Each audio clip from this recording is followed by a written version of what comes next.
பிவிஷனில் அனைவருக்கும் வெங்கடேசன் பத்தியன் அன்பு வணக்கம். இப்போ கே பாலச்சந்தரில் வந்து ரஜினி அறிமுகப்படுத்தி கிட்டத்தட்ட ஒரு 4 படங்களை வந்து பண்ணிட்டார். அவரை வந்து செதுக்குனதில் வந்து கேபிகே வந்து அதை ரஜினி அப்படியே உருவாக்குனதில் அவர் முழு பங்கு இருக்குது. ஸோ ரஜினிக்காக வந்து 2 படங்கள் பண்ணுறேன்னு சொன்னார். ஃபஸ்ட்டு அபூர்வம் இன்ட்ரோடியூஸ் பண்ணார், அந்தலேனி கதை தெலுங்கு பண்ணார், 3 முடிச்சு உனக்காக பண்ணுறேன் அப்படின்னு சொன்னார். ஸோ ரஜினிக்காக உருவாக்கின கதை தான் அது. ஸோ தெலுங்கில் வாங்கி தமிழ் ரீமேக் பண்ணாங்க, படம் சூப்பர் ஹிட் ஆச்சு. அவர்கள் அது கே பாலச்சந்தருடைய கதையில் ரஜினி அடிக்க வச்சு அவருக்கு எடுக்கப்பட்ட படம். இப்போ ரஜினியை கூப்பிட்டு தனியாக பேசுகிறார். நேரடியாக ஒரு வீடியோவில் சொல்லியிருந்தேன் இல்லைங்களா. இப்போது உனக்காக 2 படங்கள் பண்ணிட்டேன், மொத்தம் 4 படம் பண்ணிட்டேன் இல்லையா. இப்போ என்னுடைய ஸ்டைலில் எனக்கான ஒரு படம் பண்ணணும், அதை நான் ஒன்றை தான் போடலான்னு நினைக்கிறேன் அப்படின்னு சொல்கிறார். என்ன சார் கேள்வி இது, நீங்கள் சொல்லிகிட்டே நான் பண்ணிகிட்டே இருக்கேன் சார் அப்படின்றார். ஸோ இது கொஞ்சம் வித்தியாசமான கதைப்பா. இதில் எப்படி வேணாலும் பேர் வரும், நெகட்டிவாக கூட பேர் வரும். ஏன்னா கதையே வந்து அந்த மாதிரி கான்செப்ட் தான் இது. அதாவது பாலச்சந்தர்னாலே என்ன ஃபார்மேட்டுங்கிறது எல்லாம் தெரியும். நான் அரங்கேற்ற அப்படிங்கிற ஒரு படத்தை நான் பண்ணியிருக்கேன். அபூர்வங்கள்னு வந்து ஒரு கதையை ஒன்று பண்ணேன். இப்போ ஒரு படம் பண்ண போகிறேன். இது வந்து டோட்டலாக இதோட விமர்சனங்கள் வந்து எப்படினாலும் வரும், அது சொல்ல முடியாது. ஏன்னா இப்போ நீ வந்து ஆடியன்ஸ் வந்து ரெஜிஸ்டர் ஆகிட்ட, உனக்குன்னு வந்து ஒரு ஃபேன்ஸ் உருவாயிட்டாங்க, உனக்கு ஒரு தனி ஸ்டைல் கிரியேட் பண்ணிட்டேன்.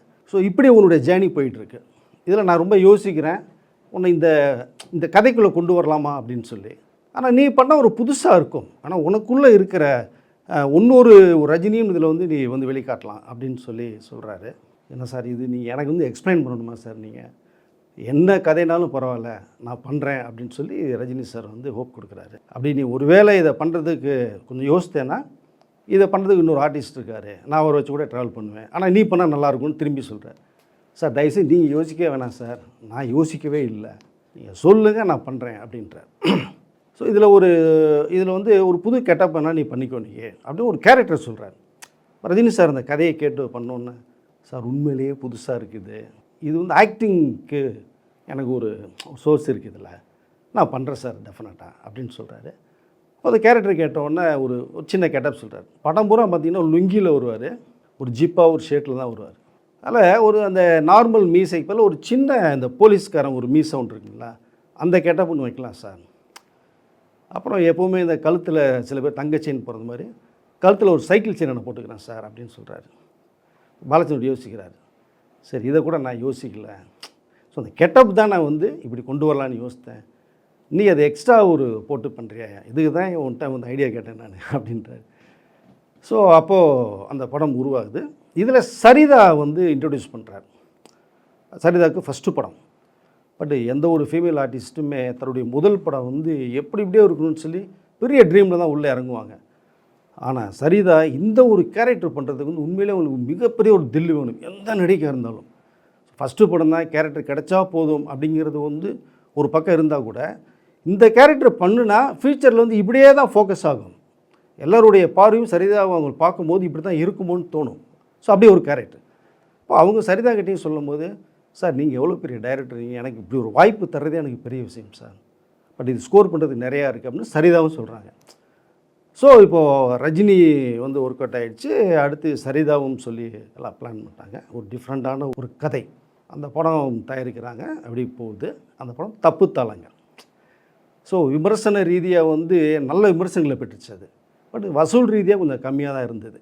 ஸோ அந்த படம் ஏன்னா கதை அமைப்பு அந்த மாதிரி. இது பாலச்சந்தர் அவருக்கு விருப்பப்பட்டு ஒரு பண்ண படம் இது. இதில் இந்த கமலஹாசன் ஒரு சின்ன கெஸ்ட் ரோல் ஒன்று பண்ணியிருப்பார். ஏன்னா வலது கண் ரஜினி அப்படின்னா இடது கண் வந்து இது கமலஹாசன் கேபிக்கு. ஸோ 2 பேரையும் அவர் விடுறதுக்கு வந்து மனசே இல்லை எப்போ வந்தாலும். ஸோ எப்படியாவது ஒரு கேரளில் தூக்கி போட்டு வந்துகிட்டே இருப்பார். அதில் இருந்து பார்த்திங்கன்னா 3 முடிச்சுலேயும் கமல் இருப்பார், அவர்கள்லேயும் இருப்பார். ஸோ இதுலேயும் கமல் ஒரு சின்ன கெஸ்ட் ரோல் ஒன்று பண்ணாங்க அதை. ஸோ கேரக்டர் வேட்ஸாக வந்து ரஜினிக்கு மிகப்பெரிய ஒரு பேரை வாங்கி கொடுத்துச்சு. அதில் ஒரு சாங்கு வரும், என்னடா பொல்லாத வாழ்க்கை, யாரை நினச்சி நம்ம பெத்தவள அம்மா, போகு தூரம் வெகு தூரம் இல்லை, இதுக்கு போய் அலட்டிக்கலாமான்னு ஒரு சாங் வரும். அதில் ஃபுல்லாகவே வந்து ஒரு பாறையில் ஷூட் பண்ணுறாங்க இந்த சாங்கை. வெயில், கொளுத்துற வெயில். ரஜினிகிட்ட கேட்குறேன், நீ ஏற்கனவே கொஞ்சம் கருப்பாக இருக்குது, இதில் பண்ணால் இன்னும் ஐடிமையான்றாரு. அதெல்லாம் கவலையப்படாதீங்க சார், நான் பண்ணுறேன். ஃபுல்லாக அந்த சாங் பாறையிலே பண்ணியிருப்பாங்க. ஃபுல்லாக பார்த்தீங்கன்னா அடிக்கிற வெயிலில் ஷூட் பண்ணி பண்ணாங்க அதை. ஸோ இது என்னென்னா ரஜினியுடைய அந்த இன்வால்மெண்ட்டுக்காக இந்த விஷயத்தை நான் சொல்ல வந்தேன். நான் பாலச்சந்திரன் நீ எதை சொன்னாலும் நீ சரியா, நீ உனக்கு வந்து இண்டஸ்ட்ரியில் பெரிய ஒரு லெவல் இருக்குது அப்படின்னு சொல்லி சொல்கிறாங்க. ஸோ தப்பு தாளங்கள் அப்படின்னு இந்த படம் உருவாச்சு. நீங்கள் பார்த்தீங்கன்னா தெரியும், ஒரு வித்தியாசமான ஒரு ரோல். ஸோ ரஜினிக்கு சரிதாவும் மிகப்பெரிய அளவில் பேசப்பட்டாங்க. அடுத்தடுத்த படங்கள் சரிதாவுக்கு வந்து அவங்களோட ரேஞ்சு வேறு மாதிரி ஆயிடுச்சு, சரிதாவுடைய ரேஞ்சு இது. ஸோ இதில் சாங் எல்லாமே பியூட்டிஃபுல்லாக இருந்துச்சு. கருப்பு வெள்ளையில் பிளாக் அண்ட் ஒயிட்டில் உருவான படம் இது. ஸோ இப்படி உருவாகி ரஜினியுடைய இமேஜ் வந்து இன்னும் வேறு ஒரு கோணத்தில் கொண்டு போகிறாரு கேபி அவர்கள். இப்போது இந்த படம் வந்து ஹிட் ஆகிடுச்சு அப்படிங்கிறதெல்லாம் வேறு பக்கம் இருந்தால் கூட ஆவரேஜ் ஹிட்டு தான், பெரிய அளவில் கிடையாது. பட் ஒரு நல்ல படம், ஸோ குவாலிட்டி கொடுத்தோம் அப்படிங்கிற ஹாப்பி வந்து கேபிக்கு. ரஜினிக்கு நல்ல பெர்ஃபார்மன்ஸ் கொடுத்துங்கிறது அவருக்கு ஒரு சந்தோஷம். சரிதாக்கு மிகப்பெரிய ஹாப்பி இது. ஸோ இதுக்கு எல்லாத்தையுமே ரூட்டை போட்டு கையில் கொடுத்துட்டார். இப்போ இதுக்கு அடுத்து நம்ம ரஜினி அவங்கள கூப்பிட்டு வச்சு ஒரு விஷயத்தை பேசுகிறார் கமல் ரஜினி வச்சுட்டு. இது வரைக்கும் நான் பண்ண படங்கள் எல்லாமே கருப்பு வெள்ளை படம். அடுத்து நான் பண்ண போகிறது வந்து த ஃபஸ்ட் டைம் நான் ஒரு ஈஸ்ட்மெண்ட் கலர் ஒன்று படம் பண்ண போகிறேன். எனக்கு மைண்டில் ஓடிக்கிட்டே இருக்குது. இது வரைக்கும் உங்களை 2 பேர்த்த வேறு டைப்பில் நான் காமிச்சிட்டேன் இல்லையா? ஸோ என்னுடைய கதை ஸ்டைல் வேறு மாதிரி இருக்கும். ஆனால் இந்த படம் வந்து கதையே இல்லாமல் ஒரு படம் பண்ண போகிறேன் அப்படின்னா, சாரி எப்படி சார் ரஜினி கமலும் கேட்குறாங்க, கதைனா என்ன, அது பாட்டு போயிட்டே இருக்க ஒரு கதை, இதுதான் கண்டென்ட் இல்லாமல் ஒரு விஷயம் போகும், ஜாலியாக இருக்கிற ஒரு படம், full entertainment picture, full and full இந்தியாவிலே ஷூட் பண்ணல, ஃபுல்லாக சிங்கப்பூரில் ஷூட் பண்ணுறேன் அப்படிங்கிறார். அவங்களுக்கு ரொம்ப ஹாப்பியாகுது, சிங்கப்பூர் ஃபாரின் ட்ரிப் அப்படின்னு ஒன்று. ஸோ அப்போ வந்து இன்னொரு விஷயத்தையும் நான் வந்து ஒரு கன்வே பண்ணுறேன். இளையராஜா பயங்கர பீக்கில் இருக்கிற பீரியட் இது, பயங்கர பிஸியாக இருக்குது. ஒரு நாளைக்கு 5-6 படம் ரெக்கார்டிங்கு 6 போயிட்டுருக்காரு. எம்எஸ் விஸ்வநாதன் கொட்டி கட்ட வந்து ஒரு பீரியடு அது. பட் இளையராஜாவுடைய என்ட்ரினால எம்எஸ் விஸ்வநாதன் அவர்களுடைய அந்த ரேங்கிங் வந்து அப்படியே குறையுது. இண்டஸ்ட்ரியில் எம்எஸ் விஸ்வநாதன் வந்து ஓரங்கட்டப்படுறார் அப்படிங்கிற ஒரு விஷயத்தை வந்து பேசுகிறாங்க. இது எம்எஸ் விஸ்வநாதன் கொஞ்சம் நிரடலாக இருக்குது. கேபியும் வந்து அவர் எம்எஸ் விஸ்வநாதன் இல்லைன்னா படமே பண்ண மாட்டாருங்கிற ஒரு விஷயம் இருந்து. அப்புறம் இடையில வந்து வி குமார் பண்ணார், விஜயபாஸ்கர் வச்செல்லாம் கேபி நிறையா பண்ணியிருக்காரு. தப்புத்தெல்லாம் கூட விஜயபாஸ்கர் மியூசிக் தான், நல்ல சாங்லாம் போட்டு கொடுத்தான். இப்போ எம்எஸ் விஸ்வநாதன் வந்து அப்படியே ஒரு மாதிரி மைண்ட் டிஸ்டர்பில் இருக்கும்போது கேபி இப்போ எம்எஸ் சார் மீட் பண்ணுறாங்க. சார் இது மாதிரி ஒரு படம் வந்து நம்ம வந்து ஃபுல்லாக பண்ணுறோம், ஃபுல் என்டர்டெயின்மெண்ட் பிக்சர், ஜாலியான ஒரு படம். இதில் ரஜினி கமல் இந்தியாவிலேருந்து ஃபாரின் போகிறாங்க, அவ்வளோதான். ஃபாரின் போகிறவங்க ஜாலியாக என்ஜாய் பண்ணுறாங்க, சுற்றுறாங்க, ஒரு சின்ன ஒரு கண்டென்ட்ரி, அவ்வளோதான் சார். இது வந்து ஹீரோ யாருன்னு கேட்டால் ரஜினியோ கமலோ நானோ கிடையாது, நீங்கள் தான் அதில் ஹீரோ அப்படின்றார் எம்எஸ் விஸ்வநாதன். அவர் எம்எஸ் வந்து மிரல்றாரு, என்ன கேபி அப்படின்றார். இது வந்து ஒன்லி மியூசிக்கல் சப்ஜெக்ட், இசை தான். இதில் நீ எந்த அளவுக்கு நீங்கள் ஆர்ஆர் பண்ண முடியுமோ, சாங்கை ஹிட் பண்ண முடியுமோ நீங்கள் பண்ணினீங்கன்னா இந்த படம் ஹிட். பட் இதில் வந்து பெரிய மேஜிக்லாம் ஒன்றும் பண்ண போகிறது கிடையாது அப்படின்னு கேபி அடித்து சொல்கிறாங்க. அப்போது இளையராஜா பயங்கர பீல் ரெப்பின்னு சொன்னேன் இல்லைங்களா? எம்எஸ் விஸ்வநாதன் இளையராஜா ஒரே ஒரு மனிதன், அவரை மட்டும்தான் எல்லா பேரும் ப்ரொடியூசர்ஸ் போய் ஒரு ஸ்டுடியோவில் வீட்டு வாசலையும் தவம் கிடக்குறாங்க. எம்எஸ் விஸ்வநாதன் ஒரு சேலஞ்சாக எடுத்துக்கிறார். சேலஞ்சாக எடுத்துக்கிட்டு கேபி சொன்னதை வச்சு இப்போ எனக்கா ஒரு படம் பண்ணுறாரு, நான் தான் அதில் ஹீரோ அப்படிங்கிறாருங்க போது கேபி சொன்ன ஒன்று எம்எஸ் விஸ்வநாதன் சார் பண்ணுவோம் கேபி அப்படின்ட்டாங்க. இதுக்கு முன்னாடி ஒரே ஒரு சின்ன எக்ஸாம்பிள் ஒன்று உள்ளே போயிட்டு வெளில வரேன்.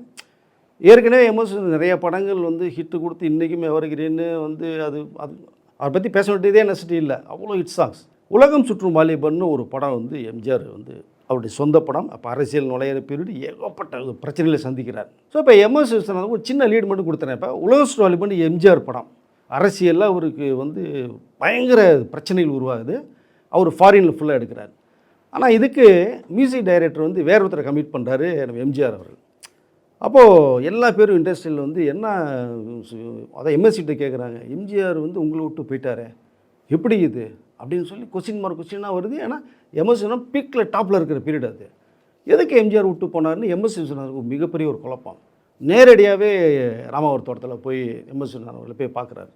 எம்ஜிஆர் அவர்களை பார்த்து இது மாதிரி கேள்விகளாக வருது, எனக்கு ஒன்றும் பண்ண முடியல, ஏன் என்னை விட்டு போயிட்டீங்க அப்படிங்கும்போது, நீ ரொம்ப பிஸியாக இருக்க, இதில் ஒரு வேறு ஒரு மியூசிக் டைரக்டர் போட்டால் நல்லா இருக்குமென்னு ஃபீல் பண்ணுறேன் அப்படின்னு சொல்லி எம்ஜிஆர் அவர்கள் சொல்கிறாங்க. தயவுசெய்து நீங்கள் அவங்களுக்கு வந்து வேறு படம் கொடுங்க, இதை நான் பண்ணியே ஆகணும், இது எனக்கு ஒரு பெரிய வந்து ஹெட்டேக்காக இருக்குது, எனக்கு இது பண்ணலைன்னா இண்டஸ்ட்ரியில் எனக்கு அசிங்கமாகுங்கிற மாதிரி எம்எஸ் விஸ்வநாதன் சொல்கிறாங்க. அதனுடைய விஷயங்கள் கதையெல்லாம் நான் எப்படி உருவாச்சுங்கிறத நான் வந்து இன்னொரு வீடியோவில் சொல்கிறேன். அப்புறம் எம்ஜிஆர் அவர்கள் வந்து எம்எஸ் விஸ்வநாதன் கமிட் பண்ணுறாங்க. அது வந்து உலகம் சுற்றும் வாலிபன், பாட்டுக்காகவே ஒன்று படம்னு சொல்லலாம். எம்ஜிஆர் இருக்காரு, அது வேறு விஷயம், கதை இருக்குன்னு வச்சுங்களேன், ஃபரில் போய் எடுத்த படம். ஸோ இது எதுக்கு சொல்ல வரேன்னா, அந்த பீக்குக்கு அப்புறம் அப்படியே எம்எஸ் வந்து ஃபேட் அவுட் ஆகும்போது தான் கேபி இந்த விஷயத்தை கையில் கொடுக்குறாரு. அப்போ எம்எஸ் விஸ்வநாதன் வந்து ரொம்ப யோசனை பண்ணி உலக சுற்றும் வாலிபனில் என்ன பண்ணணும், ஏன்னா ஃபுல்லாக ஃபாரின் எடுக்கப்பட்ட மாட்டது, சிங்கப்பூர், மலேசியா, தாய்லாந்து எடுக்கப்பட்ட படம். கேபி இதில் ஃபாரின்னு சொல்லிட்டாரா, நீ தான் ஹீரோ அதில், ஸோ மியூசிக்கில் இசை சம்மந்தப்பட்ட படம், மியூசிக் நல்லா இருக்கணும், பாட்டு நல்லா இருக்கணும், நீ பூந்து விளையாடுன்னு சொல்கிறாரு. எம்எஸ் ஓகே சொல்கிறாங்க, கம்போசிங் ஆகுது. ஸோ ரஜினிகாந்த், கமலஹாசன், கேபி, எம்எஸ் விஸ்வநாதன் கம்போசிங்கில் உட்கார்றாங்க. என்ன படம் ஏதுங்க நான் அடுத்த வீடியோவில் உங்களுக்கு என்ன பேசுகிறேன். நன்றி, வணக்கம்.